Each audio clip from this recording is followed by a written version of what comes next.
Eh mga kaibigan, nagprito ako ng lax para sa amo ko. So ito yung hapunan niya. Balik pa rin lang natin. So na napakita sa inyo yung paglagay ko kasi na-busy ako. Kalimutan ko na. So ayan. Ito yung hapunan niya ngayon. Hindi na sunod-sunod ko. I-marinate ko to siya ng lemon saka konting paminta. Ayan. Hintay-hintay ko lang magpula ulit yung ilalim. Tapos pakainin ko ito. Ayan. Tapos ang pares niya ay patatas at saka carrots. So ayan. Pantayin lang natin matapos ang aking salmon.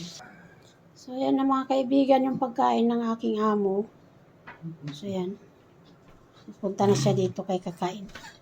Kain na siya. So ayan o.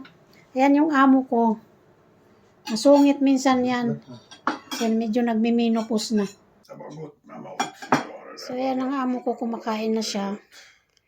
Ayan, maartihan yan kung sa pagkain. Makain na yung aking amo. Tayo? Kain tayo. Kain tayo. Ayan. Kain tayo. Yan lang yung pagkain niya, kaibigan. Patatas. Hindi siya kumakain masyado ng kanin.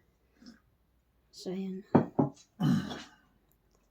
Satisfied na yan siya, patatas lang. Hindi siya mabubuhay ng kanin. Kaya pag summer ang tanim namin patatas. Tumuprata litlab. Salmon. Från Norge. Lax. Salmon daw. Säger mig i Norge. Lax.